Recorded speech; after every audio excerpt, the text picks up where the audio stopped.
Hello, नमस्कार दोस्तों, decode exam में आप सभी का स्वागत है। आज की क्लास में हम लोग डिस्कस करेंगे मॉक टेस्ट जो कि आपके यूपीपीसीएस प्रीलिम्स और आरओ एआरओ दोनों परीक्षाओं के लिए बहुत ही महत्वपूर्ण है। तो चलिए आज की क्लास को स्टार्ट करते हैं मेरे साथ ऐश्वर्या सिंह के साथ। क्लास में किसी भी तरीके का डाउट होगा तो आप लोग मुझे कमेंट बॉक्स में बताइएगा। आज के सेशन को स्टार्ट करने से पहले थोड़ी सी इन्फॉर्मेशन मैं आप लोगों को देना चाहूँगी यूपीपीसीएस फाउंडेशन कोर्स के बारे में। ये जो फाउंडेशन कोर्स है ये लॉन्च किया गया है 2025 बैच के लिए क्लास, और यहाँ पर प्रीलिम्स और मेंस दोनों के सिलेबस को कवर किया जा रहा है। जब मैं प्रीलिम्स की बात कर रही हूँ तो ध्यान दीजिएगा, प्रीलिम्स में आपका सीसैट भी इंक्लूडेड होगा, करंट अफेयर भी इंक्लूडेड होगा जीएस पेपर के साथ। मेंस में जीएस पेपर के साथ साथ हिंदी और एसए पेपर भी इंक्लूडेड होंगे। नोट्स आपको बाइलिंगुअल प्रोवाइड की जाएगी, टेस्ट सीरीज प्रॉपर आपको प्रोवाइड की जाएगी। तो अगर इस कोर्स से रिलेटेड कोई भी इंफॉर्मेशन चाहिए तो ये आपको नंबर दिख रहा है, इस पर आप कॉन्टैक्ट कर सकते हैं। चलिए एक कोर्स के बारे में मैं और आपको बता दूं, यूपीपीसीएस मुख्य परीक्षा के लिए 2024 के लिए ये कोर्स लॉन्च किया गया है, जिसमें कि आपको हर टॉपिक से रिलेटेड प्रश्न दिए जाते हैं। उस प्रश्न के उत्तर आप हमें लिखकर सेंड करते हैं, हमारे यहाँ के फैकल्टी उसको चेक करके आपको फीडबैक देते हैं। और यहाँ तक कि कोचिंग द्वारा भी आपको कुछ ऐसे प्रश्न प्रोवाइड किए जाते हैं आंसर्स के साथ, मॉडल आंसर के साथ, जहाँ पर कि आप देख सकते हैं कि किस तरीके से आप अपने आंसर्स को और बेहतर बना सकते हैं। तो अगर इस कोर्स से रिलेटेड कोई भी इंफॉर्मेशन चाहिए तो नंबर दिया है, इस पर आप कॉन्टैक्ट कर सकते हैं। चलिए आज की क्लास का हम अपना पहला प्रश्न देखेंगे। प्रश्न थोड़ा बड़ा है तो आप समय लीजिए, आराम से वीडियो को पॉज करिए और प्रश्न को पढ़िए। आज जो रिवॉल्ट 1857 का है उसको हम स्टडी करेंगे क्वेश्चन के माध्यम से, ठीक है। तो अभी तक आपने अगर 1857 का रिवॉल्ट नहीं पढ़ा है तो आज की क्लास कर लीजिएगा, और जो जो पॉइंट इंपॉर्टेंट मैं बता रही हूँ उसको नोट डाउन भी करते हुए चलिएगा। यहाँ पर देख लीजिए, निम्नलिखित में से कौन 1857 के विद्रोह का कारण नहीं था, ठीक है। एक एक को देखते हुए चलते हैं। यह अफवाह कि अंग्रेजों ने बाजार में बेचे जा रहे आटे में गाय और सुअर की हड्डियों का चूरा मिला दिया है, ये एक अफवाह थी कि नहीं? हाँ, ये एक अफवाह फैली हुई थी। और आपको पता है हिंदुओं में हम गाय को माता के रूप में पूजते हैं, तो अगर आपको पता चलेगा कि आपके आटे में गाय के हड्डियों का चूरा है तो आप उसको कभी भी नहीं कंज्यूम करेंगे। इसी तरीके से आप देखते हैं जब 1857 का रिवॉल्ट होगा, अभी हम लोग आगे पढ़ेंगे भी इस चीज़ को, तो क्या बोला गया था, जो इनफील्ड थी, जो कारतूस में जो ग्रीसिंग की जा रही है वो गाय के मांस से, गाय के फैट से या फिर सुअर के फैट से की जा रही है, और जो सिपाही थे उनको उस कारतूस को मुँह से खोलना पड़ता था। तो इसी वजह से ये भी विद्रोह का एक बहुत बड़ा कारण बना था। अभी हम उसको स्टडी करेंगे, ठीक है। यहाँ पर देखिए, ब्रिटिश शासन के प्रति लोगों में असंतोष था, ये तो एकदम क्लियर है, असंतोष था लोगों में ब्रिटिश शासन के प्रति। यह भविष्यवाणी कि ब्रिटिश शासन के अंत से कलयुग का अंत होगा और रामराज की वापसी होगी, ये भी सही है, ठीक है। तो यहाँ पर अगर हम देखेंगे तो हमारा BCD सही है, लेकिन कहीं पर भी ऐसी भविष्यवाणी नहीं थी कि 23 जून 1857 को प्लासी के युद्ध की शताब्दी पर ब्रिटिश शासन समाप्त हो जाएगा। ऐसा कुछ नहीं था कि 23 जून आने वाला है 1857 और प्लासी का युद्ध 1757 में हुआ है, 100 साल पूरे होने वाले तो ब्रिटिश शासन समाप्त होने वाला, नहीं, ये नहीं था। तो यहाँ पर आपका सही उत्तर क्या हो जाएगा? बी आपका सही उत्तर हो जाएगा। एक आसान प्रश्न मैं इसको मानूंगी। अब यहाँ पर देखिए एक और इंपॉर्टेंट प्रश्न है, डलहौजी के कुछ उपायों ने भारत में गंभीर असंतोष पैदा किया जो 1857 की विद्रोह के लिए भी जिम्मेदार था। निम्नलिखित में से कौन सा उपाय उनमें से एक नहीं था? तो जब भी डलहौजी की बात आती है तो सबसे पहले तो डॉक्ट्राइन ऑफ लैप्स की बात आती है, जिसके बारे में अभी हम डिस्कस करेंगे, ठीक है। ये असंतोष का एक कारण था और विद्रोह का भी एक कारण था 1857 का। और आप देखेंगे क्लास, जब 1857 के विद्रोह का दमन होगा, ठीक है, और जब 1858 एक्ट आएगा जिसको कि क्वींस डिक्लेरेशन कहते हैं, तो क्वींस कितनी बड़ी चाल चलती हैं, आप ध्यान से सुनिएगा। कहा जाता है कि क्वीन के डिक्लेरेशन में लिखा रहता है कि अभी तक तो भारत पे शासन कौन कर रहा था? ईस्ट इंडियन कंपनी कर रही थी। ये डॉक्ट्राइन ऑफ लैप्स और जबरदस्ती दमन करना लोगों का, ये सब किसकी पॉलिसी थी? ईस्ट इंडियन कंपनी की पॉलिसी थी। आज से हम ईस्ट इंडियन कंपनी को एबॉलिश करते हैं और पूरी तरीके से भारत पे आज से किसका अधिकार होगा, क्राउन का अधिकार होगा। तो समझ में आ रहा है आपको? तो अभी तक जितनी भी गलती हुई थी और 1857 के रिवॉल्ट के पीछे जो जो कारण अभी हम डिस्कस भी करेंगे, उन सभी कारणों के पीछे क्वीन डिक्लेरेशन में किसका योगदान बोल दिया गया, कह दिया गया किसका हाथ? ये तो कंपनी का हाथ था, ईस्ट इंडियन कंपनी। हमको तो पता ही नहीं था, लेकिन आज से क्राउन आप पे अधिकार करेगा, क्राउन सॉवरेन होगा और आप सब क्राउन के सिटीजन होंगे। तो इसी वजह से आप देखते हैं कि जब हम स्टार्टिंग फेज पढ़ते हैं, जो मॉडरेट फेज पढ़ते हैं, उसमें कहीं ना कहीं लीडर्स को बार बार ये लगता है कि अगर ब्रिटिश पार्लियामेंट तक या फिर क्राउन तक ये बात चली गई कि हमारा शोषण हो रहा है या हमारा एक्सप्लॉयटेशन हो रहा है, तो वो हमारे लिए कुछ अच्छा करेंगे। स्टार्टिंग के लीडर्स में कहीं ना कहीं इसीलिए वो प्रे करते थे, पेटिशन करते थे, लेटर्स लिखते थे। लेकिन धीमे धीमे ये जो मन में ये जो चीज़ें थी लोगों को समझ में आता रहा। जब बंगाल का विभाजन कर दिया, ठीक है, और फिर जब सेपरेट इलेक्टोरेट की बार बार बात करें, जलियांवाला बाग कांड हो गया, तो लोगों को अब समझ में आ गया कि ये हमारे अपने नहीं हैं। अब हमें स्वदेशी की बात से कोई फर्क नहीं पड़ेगा, अब हमें पूर्ण स्वराज चाहिए, आप यहाँ रुक ही नहीं सकते हैं, हम आपकी सॉवरेनिटी एक्सेप्ट कर ही नहीं सकते हैं, संप्रभुता हम आपकी एक्सेप्ट कर ही नहीं सकते हैं, आप हमें अपना सिटीजन कुछ नहीं मानते हैं। ये चीज़ लोगों को धीमे धीमे समझ में आई। तो ध्यान दीजिएगा, थोड़ा सा इस तरीके से आप पढ़ेंगे तो आपको आइडिया लगेगा और आपकी मतलब सोचने की क्षमता भी बढ़ेगी। ठीक है, तो मेंस में जब आंसर लिखोगे तो लिखना है ना। तो यहाँ पर देखो, डॉक्ट्राइन ऑफ लैप्स एक कारण था, धर्म जाति के खत्म होने का डर। अभी देखो हमने पढ़ा यहाँ पर कि आटे में देखा जा रहा है, बोला जाता था कि आटे में गाय की हड्डियों के चूरे या फिर सुअर के हड्डियों के चूरे मिला दिए गए हैं। इसी तरीके से जब हम बात करते हैं इनफील्ड की, तो कारतूसों में भी बोला जाता था कि गाय के मांस या सुअर का मांस से उसकी ग्रीसिंग की गई है। ये था, तो धर्म और जाति के खत्म होने का डर था। जो पंडित थे, जो लोग टीका लगाते थे, उनको टीका लगाने से मना कर दिया गया था, नहीं आप टीका नहीं लगा सकते ड्यूटी में ब्राह्मणों को। तो ये सब चीजें थी थोड़ी। कई शासकों की उपाधि और पेंशन का उन्मूलन, एकदम सही है। शैक्षिक सुधार वाज नॉट द रीजन। ठीक है, डी यहाँ पर आपका सही उत्तर होगा। अभी हम एक एक चीज को समझते हुए भी चलेंगे। यहाँ पर डी आपका सही उत्तर है, ध्यान दीजिएगा। अब क्लास में कुछ इंपॉर्टेंट चीजें आपको बताऊंगी, जैसे जहां से आपकी परीक्षा में प्रश्न बनते हैं, तो ध्यान पूर्वक सुनिएगा जो मैं आपको बताने जा रही हूँ। ठीक है, यहाँ पर लैंड रेवेन्यू सिस्टम की जब हम बात करते हैं तो मेनली आपके पेपर में पूछा जाता है जमींदारी सिस्टम से, रैयतवाड़ी सिस्टम से और महलवाड़ी सिस्टम से प्रश्न बनता है। और बहुत से स्टूडेंट्स को इसमें कंफ्यूजन भी होती है, ये भी मुझे पता है, लेकिन जिस तरीके से मैं आपको बताऊंगी, अगर आप ध्यानपूर्वक सुनेंगे तो आपको हमेशा याद रहेगा। देखिए, जमींदारी सिस्टम जो था वो किसके द्वारा इंट्रोड्यूस किया गया था? सबसे पहला प्रश्न, लॉर्ड कॉर्नवालिस द्वारा। ठीक है, लॉर्ड कॉर्नवालिस ने परमानेंट सेटलमेंट और यहां पर हम कहें जमींदारी सिस्टम को इंट्रोड्यूस किया। यहां पर जो लैंड ओनर होते थे, ध्यान दीजिएगा, जिसका कि लैंड पे अधिकार होता था, वो किसका अधिकार होता था? जमींदार का अधिकार होता था। ठीक है, आप देखते हैं पुरानी पिक्चरों में कि जो जमींदार है वो किसानों से कर वसूल रहा है, जमींदार किसानों से कर वसूल रहा है और उस कर को ले जाकर जो यूरोपियन ऑफिसर्स हैं, जो ब्रिटिश ऑफिसर्स हैं, उनको ले जाके दे रहा है। तो यहाँ पर अगर एक कोई जगह है, एक कोई विलेज है हम कहें, और यहाँ पर छोटे छोटे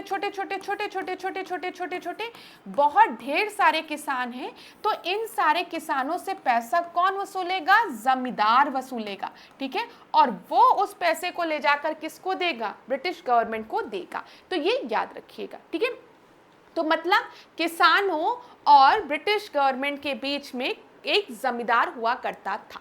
ठीक है, दूसरा अगर हम देखें रैयतवाड़ी सिस्टम, तो यहां पर सर थॉमस मुनरो का नाम आप याद रखेंगे, 1820 ईयर भी याद रखिएगा। ठीक है, यहां पर ध्यान दीजिएगा, जो यहां पर जो जमींदार वाली जो पोजीशन थी ना, इसमें जमींदारी सिस्टम में, उसको हटा दिया गया। मतलब अब डायरेक्ट कॉन्टैक्ट है किसके किसके बीच में? पीजेंट, जो वहां के फार्मर्स हैं, उनके और ब्रिटिश ऑफिसर्स के बीच में। ये याद रखिएगा। ठीक है, ब्रिटिश गवर्नमेंट डायरेक्ट, मतलब जो ब्रिटिश गवर्नमेंट थी वो डायरेक्ट रेंट लेती थी पीजेंट से, मतलब जो लैंड के ओनर है उनसे डायरेक्ट पैसे लिए जाते थे। तो यहां पर अगर मैं इस तरीके से एक डायग्राम बनाऊं, एक मिनट ध्यान दीजिएगा क्लास, जो मैं आपको बता रही हूं। अगर मुझे जमींदारी सिस्टम को बनाना हो,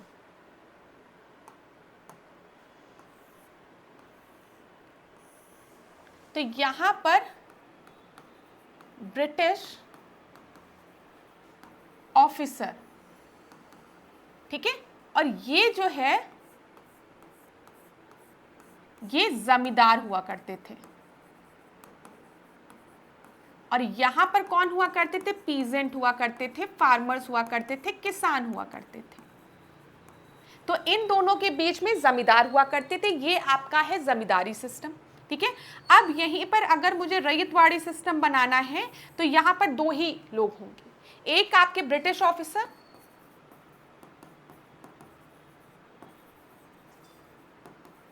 और दूसरे आपके पीजेंट।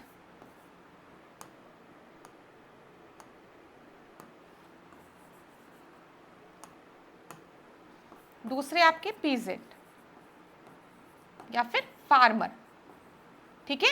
ये डायरेक्ट रेंट और टैक्सेस को दिया करते थे, ब्रिटिश ऑफिसर्स को दिया करते थे। तो ये आपका रैयतवाड़ी सिस्टम हो गया। अब पेपर में प्रश्न बनता है ये किसके समय आया? जमींदारी सिस्टम, तो आप बताएंगे 793 में आया, लॉर्ड कॉर्नवालिस के समय में आया, ठीक है।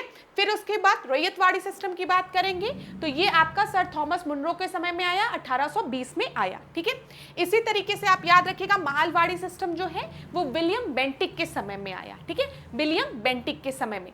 यहां पर भी ध्यान दीजिएगा, यहां पर जो लैंड के ओनर होते थे, यहां पर भी लैंड के ओनर आपका एक पीजेंट ही हुआ करता था, जिसकी जमीन है वही उसका मालिक हुआ करता था, ठीक है। लेकिन यहां पर जो कर, जो टैक्स कलेक्ट किया जाता था ना, वो जो हेड होता था उस विलेज का, उसके द्वारा कलेक्ट किया जाता था। समझ में आ रहा है? ये चीज याद रखिएगा। तो यहां पर इंट्रोड्यूस किसके समय में किया गया? पहला वाला कॉर्नवालिस के, फिर sir Thomas Munro, William Bentinck के समय। ईयर भी याद रखिएगा class, it's very important for your exam, ठीक है। फिर यहां पर इंट्रोड्यूस कहां हुआ इसको देख लेते हैं। ये बंगाल, बिहार, उड़ीसा, बनारस में, ठीक है। जब हम रैयतवाड़ी सिस्टम की बात करेंगे तो साउथ में अगर आप देखेंगे इधर तो मद्रास, बॉम्बे में, ठीक है, मद्रास हो गया साउथ में, ध्यान दीजिएगा। असम में भी हो गया आपका, और इधर हम बात करेंगे अगर मालवाड़ी सिस्टम की तो ये सेंट्रल इंडिया में गैंगेटिक प्लेन में, नॉर्थ वेस्टर्न प्रोविंस में। ओनर इसमें जमींदार हुआ करता था जमीन का, जो कि किसानों से रेंट वसूलता था और ऑफिसर्स को, ब्रिटिश ऑफिसर्स को देता था। यहां पर लैंड का ओनर कौन होता था? पीजेंट होते थे, ठीक है।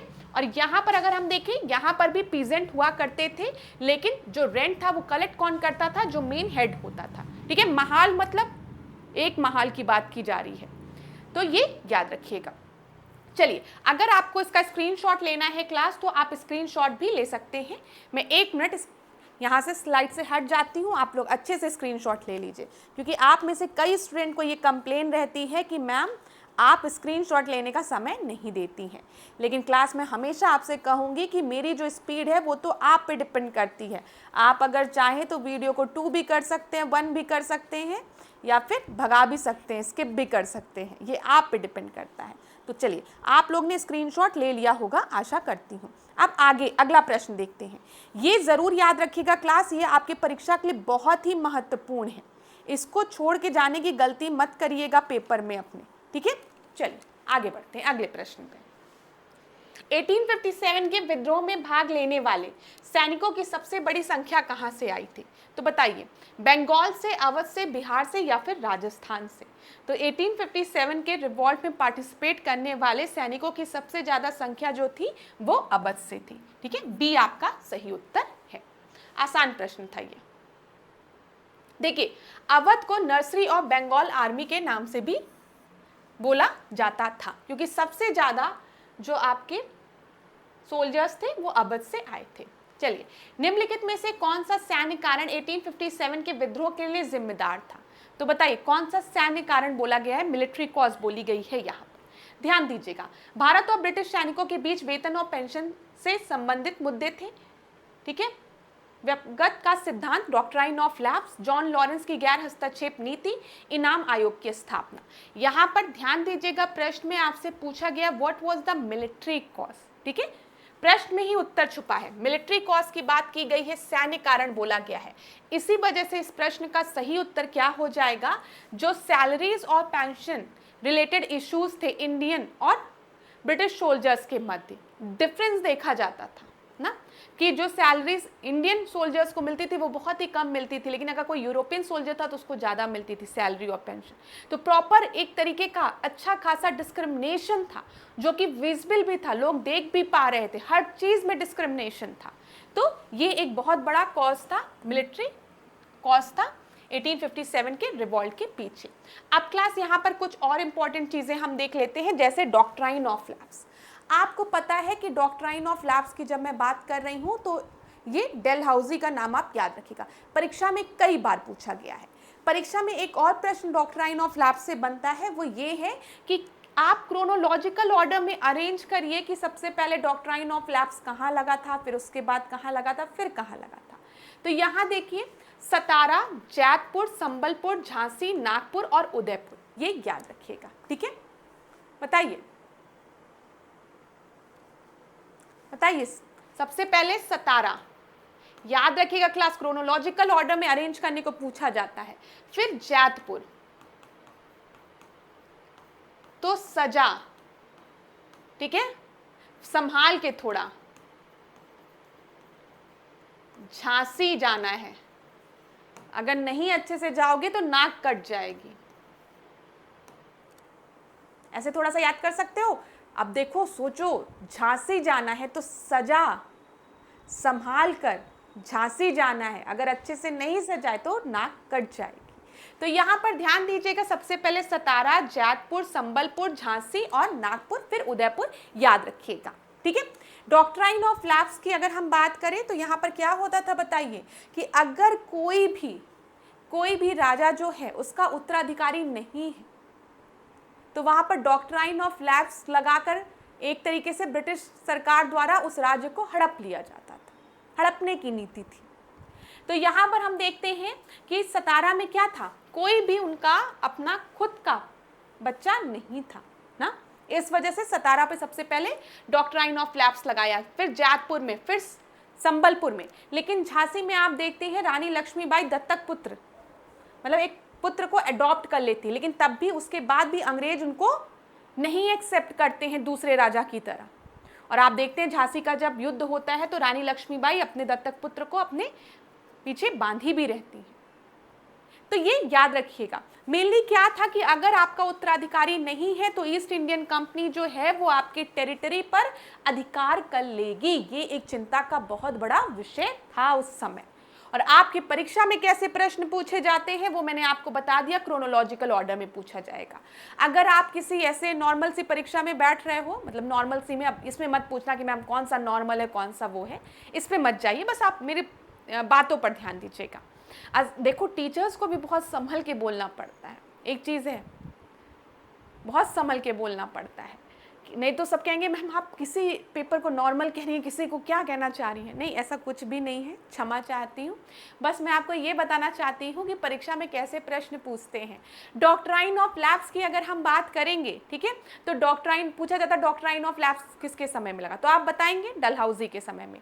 पेपर में प्रश्न को डिफिकल्ट बनाना होगा तो यही पूछ लिया जाएगा कि क्रोनोलॉजिकल ऑर्डर में उनको अरेंज कर लीजिए, तो आप बता दीजिएगा, आप कह दीजिएगा सजा संभाल के झांसी जाना है, नहीं तो नाक कट जाएगी और फिर उदय तो हो ही नहीं पाएगा।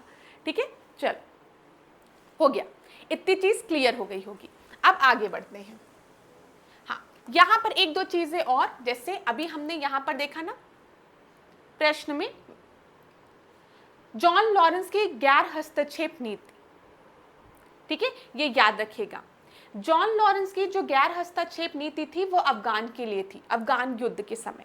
इन्होंने क्या कहा था कि अफगान के इंटरनल मैटर में हम नहीं बोलेंगे, ठीक है, अफगान के इंटरनल मैटर्स में हम हस्तक्षेप नहीं करेंगे, उसी को नॉन इंटरवेंशन यहाँ पर लिखा हुआ है, लेकिन आप पढ़ेंगे इन्फिल्ट्रेशन थ्योरी शायद उसको इंग्लिश में, ठीक है, एक बार उसको देख लीजिएगा कि हम अफगान के मैटर्स में हस्तक्षेप नहीं करेंगे उनके उसमें।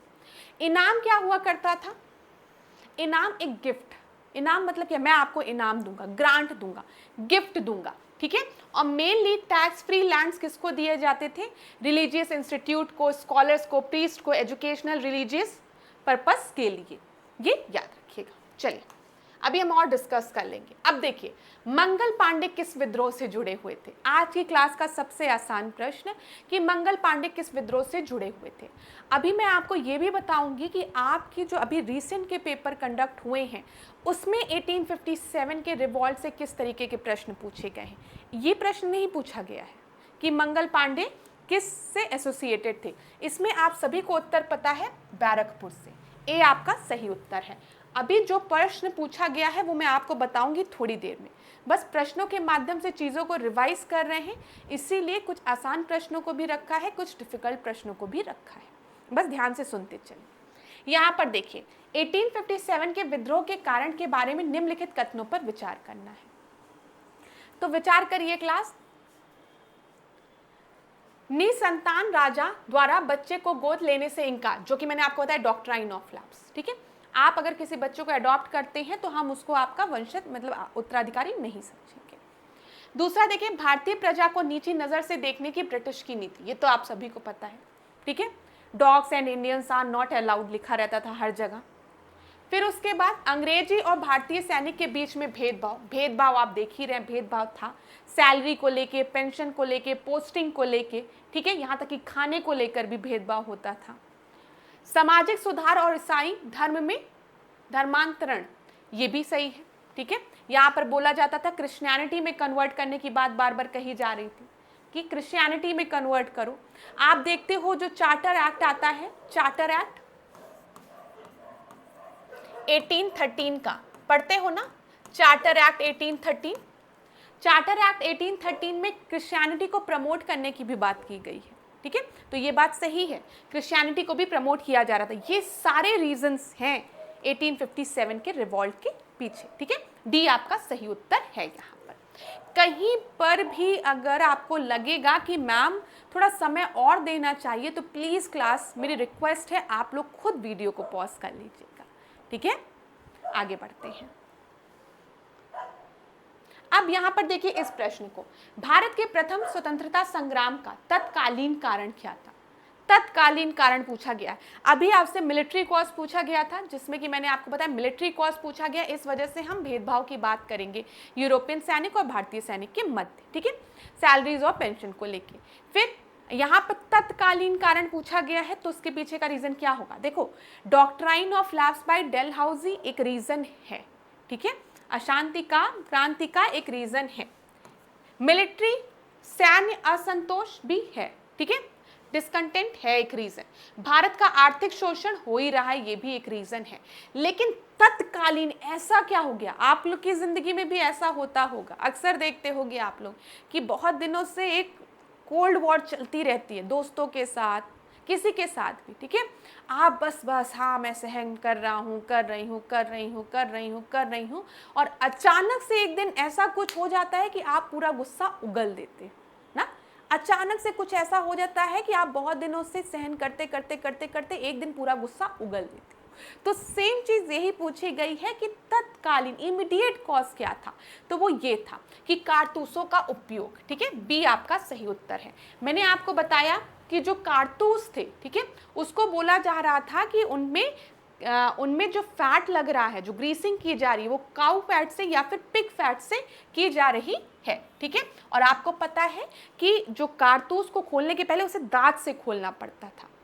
तो अब हमारे यहाँ हिंदू कल्चर में गाय को माता के रूप में देखा जाता है, ठीक है, तो इस वजह से ये एक बहुत बड़ा कारण था कि मतलब हर धर्म के, हमारे यहाँ तो हर धर्म के, हिंदू मुस्लिम दोनों धर्म के लोग उसको अपने मुंह से नहीं खोलना चाह रहे थे, क्योंकि यहाँ पे पिग के फैट का भी यूज किया जा रहा है, ये चीज याद रखिएगा। चलो अगला हम देखें। अब कुछ चीजों को हम डिस्कस करते हैं, थियरी चीजों को, 2 मिनट लगेंगे, तो आप शांतिपूर्वक बस सुनिएगा। धार्मिक भावनाएं और सैनिक संदर्भ में अगर हम देखें तो सबसे मुख्य कारण कारतूस विवाद था, ये आपको पता है, ठीक है।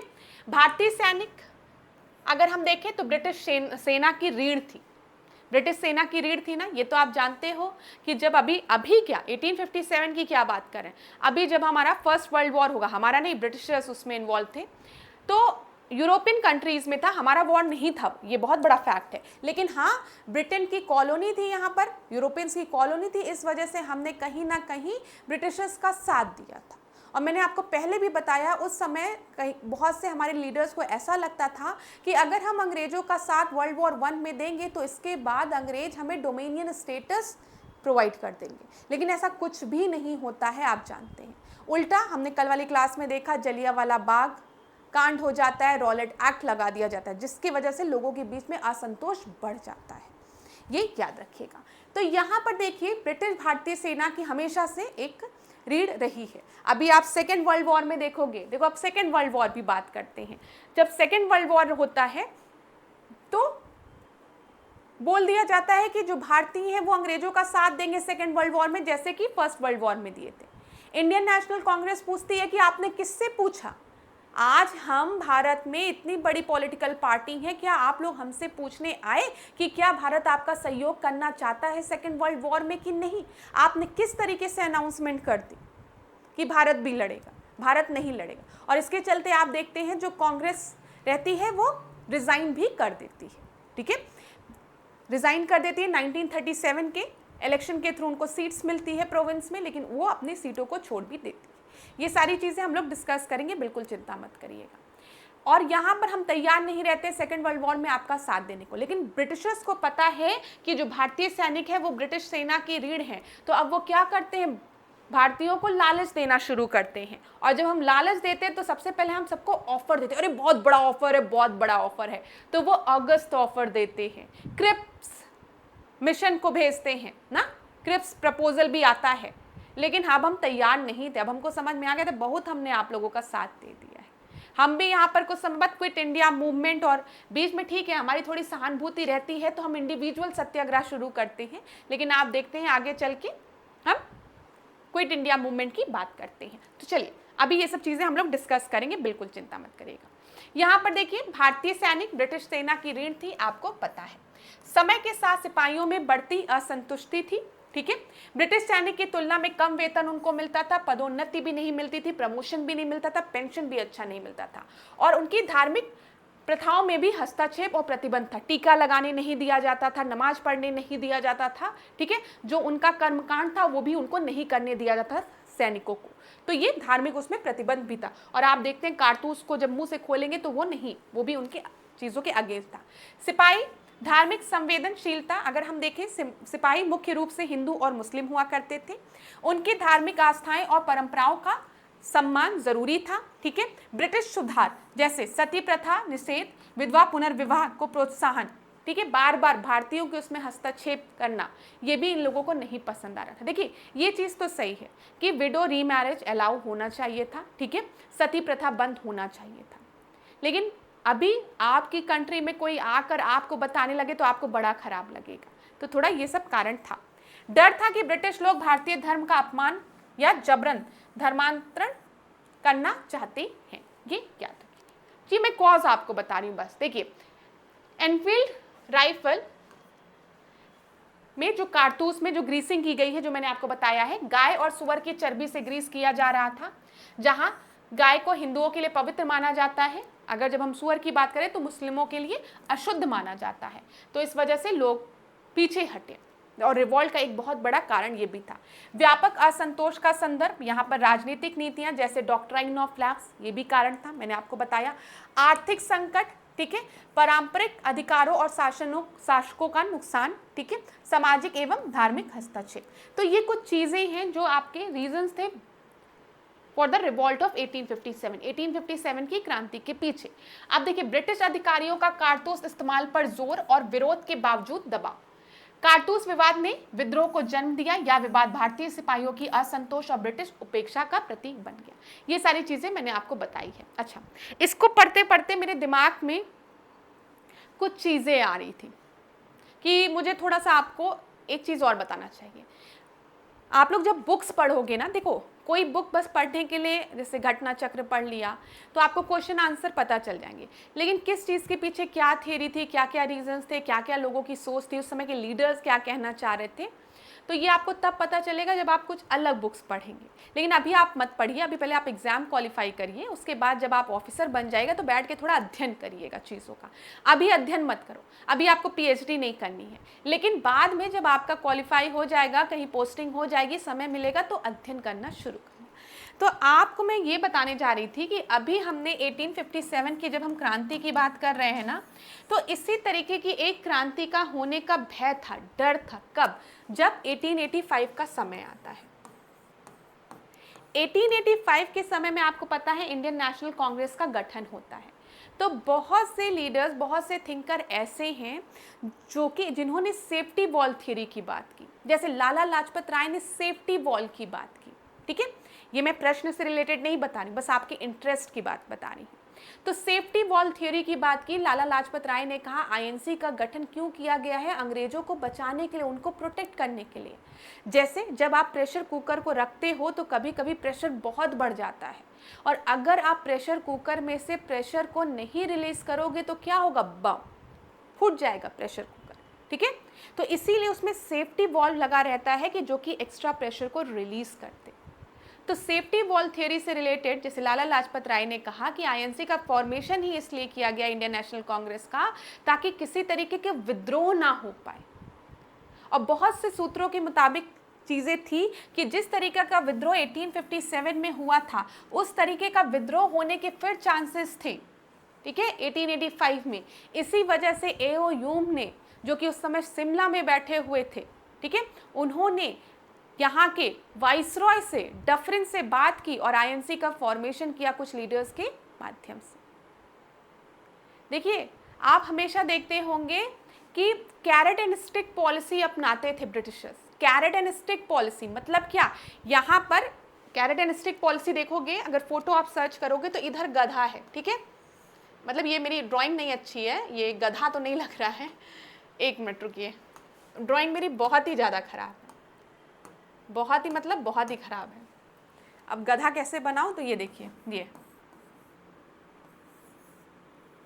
ठीक है, ये गधा है। तो यहाँ पर आप क्या करिए, यहाँ पर एक कैरेट टांग दीजिए, कैरेट। ठीक है, और यहाँ पर एक स्टिक लीजिए, इस गधे को मारिए, गधे को मारिए, और गधा आगे बढ़ेगा, उसे लगेगा कि अब मैं गाजर खाने जा रहा हूँ, लेकिन जैसे जैसे वो आगे बढ़ेगा गाजर उससे दूर जाता जाएगा। तो कैरेट एंड स्टिक पॉलिसी इसको कहते हैं। जब भी ब्रिटिशर्स को लगता था कि भारत में किसी भी तरीके का असंतोष जन्म ले रहा है, क्रांति होने वाली या कुछ भी होने वाला है, लोगों को शांत करने के लिए ये क्या करते थे? ये कोई प्रपोजल ले आते थे, कोई एक्ट ले आते थे। 1905 की जब हम बात करते हैं, बंगाल का विभाजन आप देखते हैं, बंगाल के विभाजन में लोगों के बीच में असंतोष जन्मा। समझ में आ रहा है? असंतोष जन्मा क्योंकि लोगों को ये बात समझ में आ रहा था कि बंगाल का विभाजन आपने एडमिनिस्ट्रेशन के बेसिस पे भले आप नाम देने के लिए कह रहे हो, लेकिन आपने हिंदू और मुस्लिम के बीच में फूट डालने का प्रयास किया। डिवाइड एंड रूल की पॉलिसी कर्जन उस समय प्रमोट कर रहा है, तो असंतोष था उस समय। तो ये क्या करते हैं, ये थोड़ा सा इन सब चीज़ों को रोकने के लिए 1909 में अगर आप देखेंगे तो एक एक्ट ले आते हैं। फिर ये एक 1919 में एक एक्ट आता है, जब रॉलेट एक्ट और ये आपका जलियांवाला बाग कांड होता है, तो 1919 में एक एक्ट आता है। अगस्त ऑफर ले आते कि भाई आओ आओ, जल्दी आओ, जल्दी आओ, हमें आपके सिपाहियों की आवश्यकता है। क्रिप्स मिशन आता है। देखिए आप बीच में अगर आप देखेंगे तो यहाँ पर अगर आप देखिए तो कम्युनल अवार्ड की ये बात करते हैं। अभी तक फर्स्ट राउंड टेबल कॉन्फ्रेंस में बार बार गांधी जी इरविन से बात करना चाहते हैं, लेकिन इरविन और गांधी के बीच में संवाद नहीं हो पाता है। लेकिन जैसे ही राउंड टेबल कॉन्फ्रेंस में आईएनसी पूरी तरीके से फर्स्ट राउंड टेबल कॉन्फ्रेंस को बाइकॉट करती है, तुरंत ही सेकेंड राउंड टेबल कॉन्फ्रेंस के पहले इरविन और गांधी जी के बीच में संवाद हो जाता है। गांधी इरविन जो बातें होती, प्रपोजल जो होता है। ठीक है, ये देखिए आप ये क्या कर रहे हैं, ये आपको लालच रहा। आप बिल्कुल चिंता मत करिए, हम हैं ना आपके साथ। आप क्यों परेशान होते हैं? अरे हम हैं, 1857 की जो क्रांति हुई थी उसमें हम थोड़े थे, क्राउन थोड़े था, क्वीन थोड़े थी, उसमें तो ईस्ट इंडियन कंपनी थी, उसको तो ईस्ट इंडियन कंपनी को पूरी तरीके से हमने एबॉलिश कर ही दिया। क्वींस डिक्लेरेशन की आज से आप सॉवरेन है। तो कहीं ना कहीं ये मिथ बार बार डेवलप किया जा रहा था, लोगों को एक भरोसा दिलवाया जा रहा था। ठीक है, ये ध्यान दीजिएगा। इतनी चीजें क्लियर हो गई होगी। अच्छा, अब आगे बढ़ते हैं 1857 के विद्रोह के बारे में। 1857 के विद्रोह के बारे में निम्नलिखित में से कौन सा कथन सही है? चलिए, यह राजाओं, नवाबों और तालुकदारों द्वारा सावधानी पूर्वक संगठित और योजनाबद्ध विद्रोह था। देखिए 1857 के विद्रोह की सबसे बड़ी, मैं और भी ऑप्शन पढ़ूंगी, आपको अगर इसको पढ़ना है तो पढ़ लीजिए, मैं पढ़ देती हूँ। अफवाहों और भविष्यवाणियों ने इसके फैलने और फैलने में कोई भूमिका नहीं निभाई थी। ठीक है, 1857 में विद्रोह उद्घोषणा ने जाति और धर्म के बावजूद आबादी के सभी वर्गों को बार बार आकर्षित किया था। अंग्रेजों ने विद्रोहियों को जल्दी और आसानी से नियंत्रित करने में सफलता प्राप्त की थी। यहाँ पर आपको बताया गया है, पूछा गया है कि कौन सा आपका करेक्ट है। ठीक है, कौन सा कथन सही है? ये देखिए, सबसे पहला कथन अगर आप देखेंगे क्लास, कि यह राजा, नवाबों और तालुकदारों द्वारा सावधानी पूर्वक संगठित योजनाबद्ध विद्रोह था। यही सबसे बड़ी कमी थी। ये योजनाबद्ध तरीके से नहीं हुआ था। झांसी अपने लिए लड़ रहा है, मुगल्स अपने लिए लड़ रहे हैं, इधर साउथ में जो राज्य हैं वो अपने लिए लड़ रहे हैं, सब अपने अपने लिए लड़ रहे थे। एक संगठित तौर पे ये विद्रोह नहीं हुआ था और बहुतों ने धोखा भी दिया। तो यहां पर देखिए संगठित नहीं था। समझ में आ रहा है? अगर ये संगठित होता तो हो सकता है उसी समय अंग्रेजों का शासन खत्म भी हो जाता। तो ये तो आपका बिल्कुल गलत है। अफवाहों और भविष्यवाणियों में ने इसके फैलाने में कोई भूमिका नहीं निभाई, ये भी गलत है, भूमिका निभाई गई थी। 1857 के विद्रोह उद्घोषणाओं ने जाति और धर्म के बावजूद आबादी के सभी वर्गों को बार बार आकर्षित किया था। अंग्रेजों ने विद्रोहियों को जल्दी और आसानी से नियंत्रित कर लिया था। तो बताइए 1857 का जो विद्रोह था वो क्या बहुत जल्दी आपका नियंत्रित हो गया था? अभी मैं आपको यहां पर दिखाती हूं, ये देखिए, ध्यान से देखिएगा। अब आपकी परीक्षा में जो रीसेंट प्रश्न बना है वो यहीं से बना है। ठीक है, जो मैं बताने जा रही हूँ। लेकिन यहां पर मैंने आपको एक टाइमलाइन दिखाने के पहले मैं आपको बता दूं, इस प्रश्न में पूछा गया था कौन सा सही है। तो यहां पर ये याद रखिएगा कौन सा सही है। विद्रोह उद्घोषणाओं ने जाति धर्म के बावजूद आबादी के सभी वर्ग को बार बार आकर्षित किया था। ठीक है, ये याद रखिएगा। ठीक है, क्लियर? और ये इतनी जल्दी से नियंत्रित नहीं हो पाया था, ये मैं अब आपको बताने जा रही हूँ। पहले दूसरा आपको समझ में आ गया होगा। मतलब ये डी पॉइंट मैं आपको बताने जा रही हूँ। आपकी परीक्षा में क्या प्रश्न बना था कि जो घटना हुई थी 1857 की, उसको आपको क्रोनोलॉजिकल ऑर्डर में लगाना था। अभी तक 1857 से प्रश्न बनता था कि कौन सा विद्रोह कहाँ हुआ था, किस विद्रोह को किसने दबाया। ये आपकी बुक में आपको मिलेगा और पढ़ के भी जाइएगा, मैं कहूँगी पढ़ के भी जाइएगा क्लास की कौन सा विद्रोह कब हुआ था, कहाँ हुआ था, उसको किसने दमन किया था। ठीक है, ये पढ़िएगा। अब यहाँ पर ध्यान दीजिए। सबसे पहले जनवरी 1857 के समय को अगर हम देखते हैं तो एनफील्ड राइफल में चर्बी वाले कारतूस की अफवाह फैली थी कि जो उसमें ग्रीसिंग की गई है उसमें गाय के फैट या फिर सुअर के फैट का प्रयोग किया गया है। ठीक है, 29 मार्च 1857 को अगर हम देखेंगे तो मंगल पांडे ने बैरकपुर में विद्रोह किया था और आपको पता है इसके बाद मंगल पांडे को अरेस्ट कर लिया गया और उनको फांसी दे दी गई थी। याद रखिएगा, आपकी परीक्षा में यहाँ से प्रश्न बनता है बैरकपुर में, ध्यान रखिएगा। फिर उसके बाद 9 मई 1857 की अगर हम बात करेंगे तो 85 सिपाहियों को कोर्ट मार्शल करके सजा दे दी गई थी। कहां पर? मेरठ में। ध्यान दीजिएगा। 10 मई की अगर हम बात करें तो मेरठ से जो विद्रोह की शुरुआत होती है और सिपाही कहां जाते हैं? दिल्ली जाते हैं। क्यों दिल्ली जाते हैं? क्योंकि ये चाहते हैं कि जो मुगल एम्परर है वो उनका नेतृत्व करे, उनको लीड करे। ठीक है, तो ये याद रखिएगा। और उस समय मुगल एम्परर कौन है? बहादुर शाह जफर। तो 11 मई 1857 को ये दिल्ली पर कब्जा करते हैं और बहादुर शाह जफर को विद्रोह का नेता घोषित करते हैं, क्योंकि इन्हें लगता है इस विद्रोह को लीड करने के लिए किसी लीडर की आवश्यकता है और इस समय बहादुर शाह जफर उनकी मदद कर सकते हैं। तो मेरठ से ये 11 मई 1857 को दिल्ली पर कब्जा करके बहादुर शाह जफर को विद्रोह के नेता घोषित करते हैं। मई जून में अगर हम देखेंगे, इस बीच जो विद्रोह था वो आपका कानपुर, झांसी, लखनऊ, बरेली, फैजाबाद तक फैल चुका था। ठीक है, धीमे धीमे ये विद्रोह आपका स्प्रेड हो रहा है। जून 1857 में नाना साहेब ने कानपुर में विद्रोह का नेतृत्व किया था। जून 1857 में रानी लक्ष्मीबाई ने, आप सभी को पता है, चमक उठी सन 57 में, वह तलवार पुरानी थी, खूब लड़ी मर्दानी, वह तो झांसी वाली रानी थी। ठीक है, तो ये 1857 के विद्रोह की बात हो रही है। तो रानी लक्ष्मीबाई ने झांसी में विद्रोह में को नेतृत्व किया। जुलाई में अगर हम देखेंगे, जुलाई आते आते क्या हुआ, कानपुर में पुनः ब्रिटिश का कब्जा हो गया। जुलाई अगस्त के समय हम देखेंगे लखनऊ में बेगम हजरत महल थी उस समय, ठीक है, के नेतृत्व में विद्रोह हुआ। यहाँ पर किसके नेतृत्व में कहाँ पर विद्रोह हुआ, आपकी परीक्षा में कई बार प्रश्न बना है। लेकिन जो रीसेंट प्रश्न अभी 1-2 साल पहले बना है अभी के पेपर में, उसमें बोला गया इसको क्रोनोलॉजिकल ऑर्डर में अरेंज करिए आप। तो देखिए, सबसे पहले आप ध्यान रखेंगे मंगल पांडे वाली घटना, उसके बाद आप मेरठ वाली, फिर मेरठ से ये लोग दिल्ली गए, वहाँ पे बहादुर शाह जफर का नेतृत्व लिया इन लोग ने। उसके बाद आप इधर आते हैं झांसी, ठीक है, कानपुर, फिर आप देख रहे हैं यहाँ लखनऊ, ठीक है। फिर सितंबर में ब्रिटिश द्वारा पुनः कब्जा कर लिया गया था और बहादुर शाह जफर को गिरफ्तार कर लिया गया था। नवंबर 1857 पे झांसी पर हमला हुआ, रानी लक्ष्मीबाई का ने प्रतिरोध किया, आपको पता है ये चीज। 1858 में मार्च में अगर हम देखेंगे, झांसी ब्रिटिश के अधीन, रानी लक्ष्मीबाई ग्वालियर चली जाती है मदद मांगने के लिए। फिर उसी समय 1858 में ही रानी लक्ष्मीबाई शहीद हो जाती है। जुलाई 1858 में तात्या टोपे पकड़े जाते हैं और उनको फांसी दे दी जाती है। अगस्त 1858 की अगर हम बात करेंगे, विद्रोह का अंत होता है, ठीक है, और ब्रिटिश ने संपूर्ण नियंत्रण वापस ले लिया है। और नवंबर 1858 में क्वींस डिक्लेरेशन होता है, जो कि मैंने आपको बताया है। क्वीन विक्टोरिया की घोषणा, भारत की सत्ता ईस्ट इंडियन कंपनी से ब्रिटिश क्राउन को सौंप दी गई है।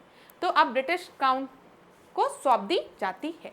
इतनी चीज क्लियर हो गई क्लास। अगर आपको स्क्रीनशॉट लेना है तो मैं इसको थोड़ा सा यहाँ से इरेज करती हूँ, आप स्क्रीनशॉट ले लीजिए। स्क्रीनशॉट ले लीजिए क्लास, क्योंकि आपके रीसेंट परीक्षा में देखा जा रहा है कि यहाँ से क्रोनोलॉजिकल ऑर्डर में प्रश्न पूछा जा रहा है, ठीक है, तो इसलिए ये महत्वपूर्ण है आपके परीक्षा के लिए, ध्यान दीजिएगा। अच्छा, यहाँ पर आप स्क्रीनशॉट लीजिए, तब तक जो चीज़ मैं बता रही हूँ उसको सुनते भी रहिएगा आप लोग। आपकी परीक्षा में ये प्रश्न पूछा जाता है कि विद्रोह नेता कौन थे। जैसे दिल्ली की ये बात हम करें तो यहाँ पर आप बहादुर शाह जफर का नाम याद रखेंगे। कानपुर में नाना साहेब तात्या तोपे थे, ठीक है। लखनऊ में बेगम हजरत महल, मैंने आपसे डिस्कस किया ही है। ग्वालियर में और झांसी की अगर हम बात करेंगे तो यहाँ पे रानी लक्ष्मीबाई का नाम आप याद रखिएगा। जगदीशपुर से रिलेटेड प्रश्न पूछा जाता है, कुंवर सिंह का नाम, ठीक है। इलाहाबाद में लियाकत अली, बरेली में खान बहादुर खान और फतेहपुर में अजीमुल्ला खान का नाम आप याद रखेंगे।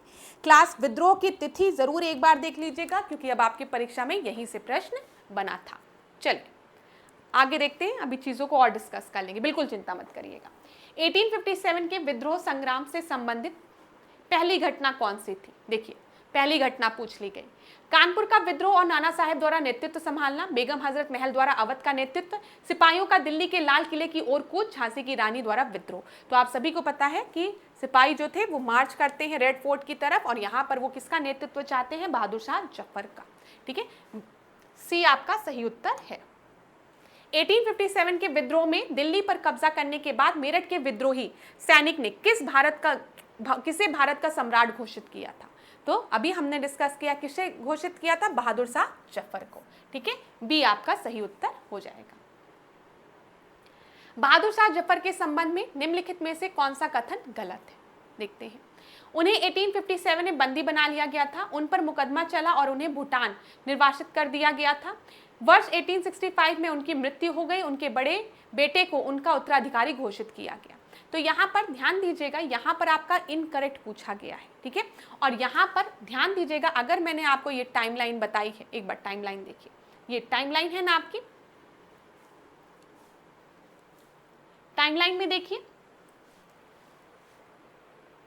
दिल्ली ब्रिटिश द्वारा पुनः कब्जा और बहादुर शाह जफर को गिरफ्तार कर लिया गया है। ठीक है, तो यहाँ पर आपका जो सही उत्तर होगा वो है उन्हें गिरफ्तार कर लिया गया था। और उन्हें कहाँ भेजा गया था, यहाँ पर ध्यान दीजिएगा, भूटान नहीं, यहाँ पे ध्यान दीजिए, उन्हें भूटान नहीं भेजा गया था, उन्हें रंगून भेजा गया था। इसको आप सही कर लीजिए। यहाँ पे एक मिनट, यहाँ पे भूटान दिया गया है ना, तो उन्हें भूटान नहीं, उन्हें रंगून भेजा गया था। ये सही है, ये सही है, ये सही है। ठीक है, और यहाँ पे आपका ऑप्शन बी होगा।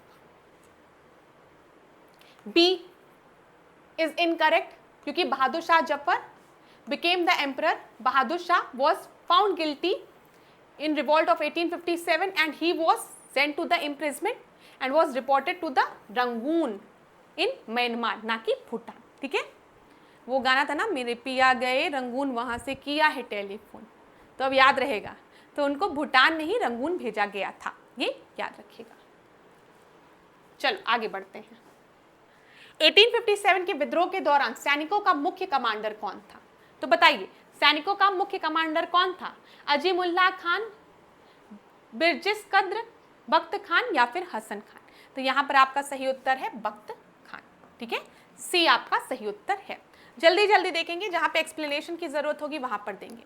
यहीं पे खड़ी हो जाती हूँ, देख तो रही हूँ आप लोगों को। ठीक है, ऐसे ऐसे चलने में बार बार। बिहार में 1857 के विद्रोह का नेतृत्व किसने किया था, बताइए? तो अभी मैंने आपको बताया किसने किया है, कुंवर सिंह ने किया है जगदीशपुर से। ठीक है, सी आपका सही उत्तर है। 1857 के विद्रोह के नेताओं के बारे में निम्नलिखित कथनों पर विचार करना है हमें। तो जल्दी से हम लोग विचार करते हैं कि कथनों पर ध्यान दीजिएगा। तात्या टोपे नाना साहेब की सेना के कमांडर इन चीफ थे। बरेली में खान बहादुर खान ने अंग्रेजों के खिलाफ विद्रोह का नेतृत्व किया था। कौन सा आपका सही है? तो तात्या टोपे जो थे वो नाना साहेब की सेना में कमांडर इन चीफ थे, ये बिल्कुल सही है। बरेली में अगर हम देखेंगे तो खान बहादुर खान ने अंग्रेजों के खिलाफ विद्रोह किया था, ये भी सही है। यहाँ पर आपका सही उत्तर क्या हो जाएगा? सी हो जाएगा। कोई दिक्कत क्लास? कोई दिक्कत नहीं हो रही होगी इसमें। चलो अगला देखते हैं हम। यहाँ पर देख लीजिए क्या दिया गया है आपको। यहाँ पर दिया गया है शाह मल उन कई नेताओं में से एक थे जिन्होंने 1857 के विद्रोह में महत्वपूर्ण भूमिका निभाई थी। ठीक है, दिख रहा है ना क्लास प्रश्न? ठीक है, शाह मल ने 84 देश के मुखिया और किसानों को संगठित किया था। दूसरा आपको दिया गया है, उन्होंने एक अंग्रेज अधिकारी के बंगले पर कब्जा कर लिया था, इसे न्याय के हॉल में बदल दिया था। जुलाई 1860 में उनकी मृत्यु हो गई थी। तो यहाँ पर आपको बताना है क्लास की कौन सा कथन गलत है, ध्यान दीजिएगा।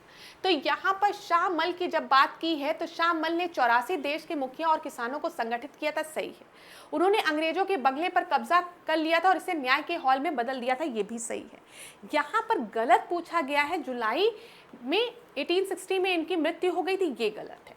तो यहाँ पर आपका सही उत्तर सी हो जाएगा। देख लीजिए यहाँ पर अगर हम देखें तो जुलाई 1857 में, ठीक है, ना कि जुलाई 1860 में उनकी मृत्यु हुई थी। कब हुई थी? जुलाई 1857 में इनकी मृत्यु हुई थी। 1857 के विद्रोह के बाद मैं इधर आ जाती हूँ, थोड़ा सा ध्यान दीजिएगा आप लोग। 1857 के विद्रोह के बाद अंग्रेजों द्वारा किए गए कुर दमन के दौरान निम्नलिखित में से कौन से नेता नेपाल भागने में सफल हुए थे? तो बताइए, तो कौन नेपाल गया था ये बताना है। तात्या टोपे, कुंवर सिंह, हजरत महल या फिर नाना साहेब? तो यहां पर आप ध्यान दीजिएगा, नेपाल, हजरत महल और कुंवर सिंह गए थे, तो बी आपका सही उत्तर होगा। एक बार हम लोग चेक भी कर लेते हैं, यहाँ बी सही उत्तर है, देख लीजिए आप लोग। The leaders of revolt of 1857, अभी हमने देखा कि हजरत महल जो थी वो कहाँ पर थी? वो लखनऊ में क्रांति का नेतृत्व कर रही थी, ठीक है। एंड नाना साहेब, एक मिनट, ठीक है, तो यहाँ पे मैंने नाना साहेब और बेगम हजरत महल की ही बात की है ना। मुझे ऐसा क्यों लग रहा है कि मैंने अभी गलती से कुंवर सिंह बोला है? अगर बोला है तो उसको सही कर लेना, ठीक है। कभी कभी बोलते बोलते मतलब गलती से हो जाता है। यहाँ पे मैंने मार्क सही किया है, बोला क्या है ये मुझे अभी दिमाग में मेरे बिल्कुल नहीं आ रहा है। यहाँ पर याद रखिएगा बेगम हजरत महल और नाना साहेब कहाँ गए थे, कहाँ एस्केप कर लिए थे, नेपाल में। ठीक है, तो इसको देख लेते हैं। हजरत Mahal and Nana Sahib were successful in escaping to Nepal during the brutal suppression by the British after the outbreak of revolt of 1857। आपको पता है हजरत महल ने कहाँ से लीड किया था? लखनऊ से। ये सारी चीजें मैंने आपको बता दी है। चलिए,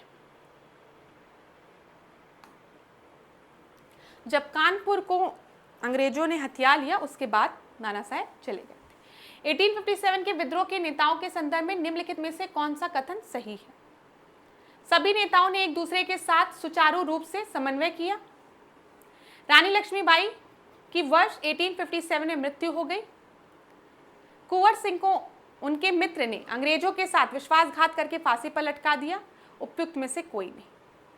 तो यहाँ पर ध्यान दीजिएगा क्लास, मैंने पहले भी आपको बताया है कि जब हम 1857 की क्रांति की बात कर रहे हैं तो 1857 की क्रांति में तो हमें कहीं पर भी यूनिटी दिख ही नहीं रही है, हमको कहीं पर भी यूनिटी नहीं दिख रही है।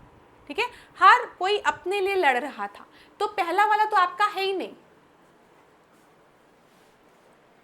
ये तो है ही नहीं, एक दूसरे में सुचारू रूप से समन्वय है ही नहीं।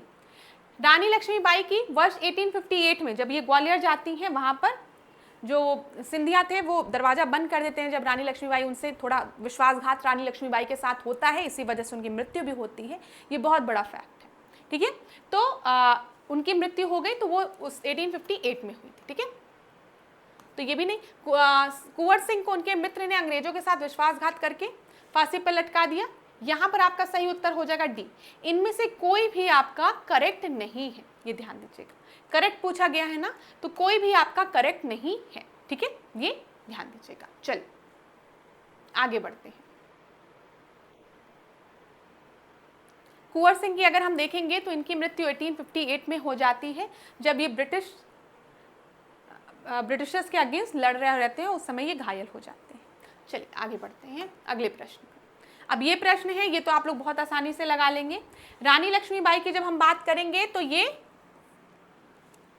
झांसी से थी। ठीक है, बहादुर शाह जफर की बात करेंगे दिल्ली से, बेगम हजरत महल लखनऊ से, तात्या टोपे कानपुर से। तो 1 2 3 4 आपका सही उत्तर है। आसान प्रश्न था ना। निम्नलिखित में से कौन सा क्षेत्र 1857 के विद्रोह से प्रभावित नहीं हुआ था, ये आपको बताना है। तो चलिए बताइए कौन सा देश प्रभावित नहीं हुआ था। तो यहां पर आपका सही उत्तर क्या हो जाएगा? झांसी प्रभावित हुई थी। ठीक है, हमने देखा लखनऊ में बेगम हजरत महल थी, जगदीशपुर में कुंवर सिंह थे, झांसी में रानी लक्ष्मीबाई थी, लेकिन चित्तौड़ नहीं था। तो बी आपका सही उत्तर हो जाएगा। ठीक है, क्लियर। आगे बढ़ते हैं। अच्छा, ये आखिरी प्रश्न था, ये आज की क्लास का आखिरी प्रश्न था। तो आप लोगों को लग रहा होगा कि मैम छोड़ देंगी, लेकिन एक चीज मैं आपको बता दूं, प्लीज इसको जरूर सुन लीजिएगा जो मैं आपको बताने जा रही हूं। यहां पर सबसे पहले आप ध्यान रखिएगा, दिल्ली, कानपुर, लखनऊ, रिवाइज कर लीजिए क्लास, जगदीशपुर जो आज मैंने आपको पढ़ाया है, जगदीशपुर। ठीक है, फिर उसके बाद फैजाबाद,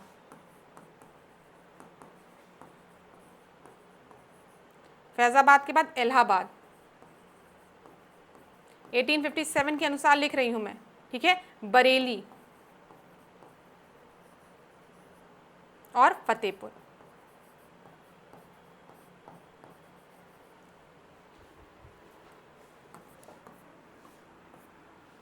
दिल्ली, कानपुर, लखनऊ, जगदीशपुर, फैजाबाद, इलाहाबाद, बरेली और फतेहपुर। लिखिए इसको।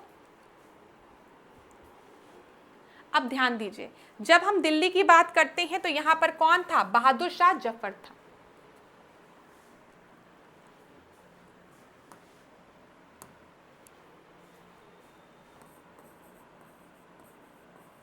बहादुर शाह जफर। ठीक है, कानपुर की बात करेंगे तो नाना साहेब प्लस तात्या टोपे, तात्या टोपे को मैंने मतलब टीटी लिख दिया है। दिल्ली बहादुर शाह जफर, फिर कानपुर नाना साहेब तात्या टोपे, ठीक है। लखनऊ, लखनऊ की हम बात करेंगे तो बेगम हजरत महल, बेगम हजरत महल। झांसी कर लीजिए, झांसी यहां मैंने नहीं लिखा है, इतना इंपॉर्टेंट नाम, झांसी रानी लक्ष्मीबाई,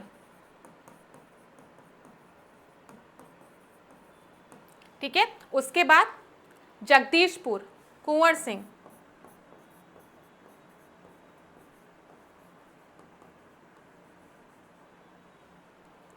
फिर ठीक है, फिर यहां पर मौलवी अहमदुल्ला, फैजाबाद की बात मैं कर रही हूं, अहमद, अहमद लिखा है AH, अहमदुल्ला, ठीक है। इलाहाबाद की हम बात करेंगे तो कौन हो जाएगा, लियाकत अली,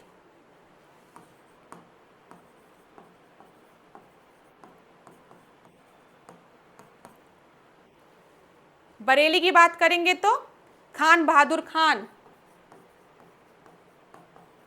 नाम याद रखिएगा क्लास, हो सकता है कि अब आपको झांसी वासी ना दे के इस तरीके से नाम दे दे, ठीक है। और लास्ट में आपका फतेहपुर की बात करेंगे तो अजीमुल्लाह खान का नाम आप याद रखिएगा, अजीमुल्लाह खान का।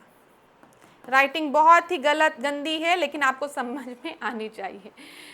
झांसी रानी लक्ष्मीबाई, दिल्ली बहादुर शाह जफर, कानपुर नाना साहेब तात्या तोपे, लखनऊ बेगम हजरत महल, जगदीशपुर कुंवर सिंह, ठीक है। फैजाबाद मौलवी अहमदुल्ला, इलाहाबाद लियाकत अली, बरेली खान बहादुर खान, फतेहपुर अजीमुल्लाह खान। लीडर्स के नाम जरूर याद रखिएगा, परीक्षा में आपसे पूछा जा सकता है, इसलिए मैंने आपको ये बता दिया। वैसे मेरी राइटिंग का स्क्रीनशॉट लेने से अच्छा आप जिस बुक से पढ़ रहे हैं वहां पर भी ये सारी इंफॉर्मेशन दी रहेगी। बस ध्यान दे लीजिएगा क्लास की किस जगह पर नेतृत्व किसने किया था, किस समय पे हुआ था, कहाँ पर पहले हुआ था, कहाँ पर बाद में हुआ था, इस पर ज़रूर ध्यान दीजिएगा क्योंकि रिसेंट में प्रश्न वहीं से बना है।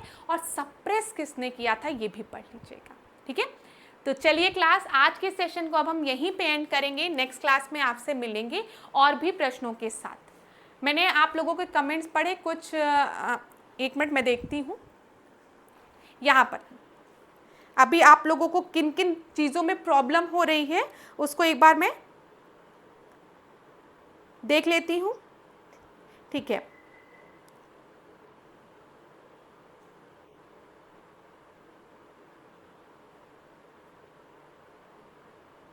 विद्रोह से रिलेटेड चीज़ें आप लोग कह रहे हैं ना, तो आज 1857 के विद्रोह को देखें, आगे और विद्रोह को भी देख लेंगे, तो वो चीज़ आपको क्लियर करवा दूंगी मैं, उसकी चिंता आप लोग नहीं करेंगे। और भी कोई स्पेसिफिक टॉपिक हो जहां पर आपको दिक्कत हो रही होगी तो आप लोग कमेंट बॉक्स में मुझे बताइएगा, हम लोग आने वाले सेशन में उसको कवर कर लेंगे। तो thank you so much class, आज के सेशन को यहीं पे एंड करूंगी। जाते जाते आपसे फिर कहूंगी, खूब पढ़िए, खूब आगे बढ़िए।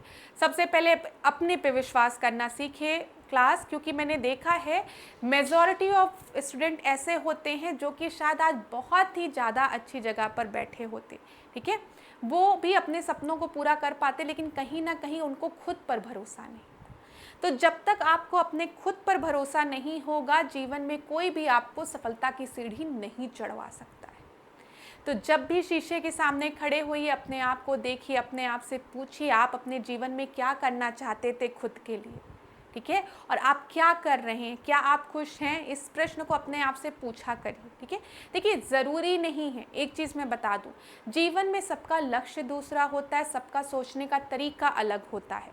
तो कोई अगर ये कहे कि मैं प्रेसिडेंट बन के सबसे ज़्यादा खुश होऊंगा या CGI बन के सबसे ज़्यादा खुश होऊंगा, तो ऐसा नहीं है कि वो उस स्थान पर पहुँच जाएगा तभी वो खुश रहेगा।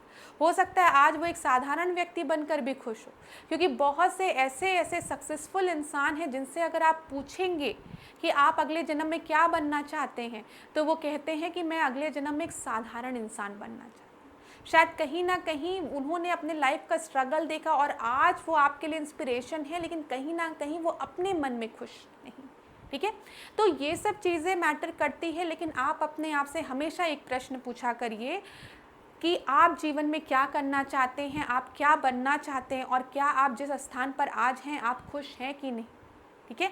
हमेशा बोला जाता है समय रेत की तरह होता है, फिसलता है, ये बिल्कुल सही है। समय फिसल ही रहा है, ये बहुत बड़ा सच है। आप जितना ज़्यादा कोशिश करोगे उसको पकड़ने की, वो उतनी तेज़ी से फिसलेगा। तो आप अपनी मुट्ठी को थोड़ा सा ढीला करिए, उसको सॉफ्टली पकड़िए। तो यहाँ पर जब आप सॉफ्टली उस चीज़ को पकड़ोगे ना, सैंड को, तो वो धीमे धीमे समय भी अपने समय अनुसार जाएगा। तो अपने प्रति कभी भी बहुत रूड मत होइए, हार्श मत होइए, ये अपने आप को एक दंड दे रहे, सज़ा दे रहे, ऐसी बात नहीं है। जीवन होता है जीने के लिए, तो जिए, खूब खुश रहिए और हमेशा अपने लिए सकारात्मक सोचिए। हमेशा अपने ईश्वर से प्रार्थना करिए, अपने माता पिता के आशीर्वाद पे भरोसा रखिए। आपके भाई बहन जो भी आपके अपने हैं, आप जानते हैं वो आपके बारे में हमेशा अच्छा सोच रहे हैं। तो सब पर विश्वास रखिए, ईश्वर सदैव आपके साथ है और आपको सफलता देगा। ठीक है। न रहो ना निराश करो मन को, कुछ काम करो, कुछ काम करो, जग में रहकर कुछ काम करो ना। तो काम करते रहिए, अपना कर्म करते रहिए, समय आने पर आपको सफलता ज़रूर मिलेगी। धन्यवाद क्लास। इसी तरीके से मेरे साथ, ऐश्वर्या सिंह के साथ, डिकोड एग्जाम के साथ बने रहिए। कोई भी प्रॉब्लम होती है तो आप मुझे कमेंट बॉक्स में बता सकते हैं। Thank you.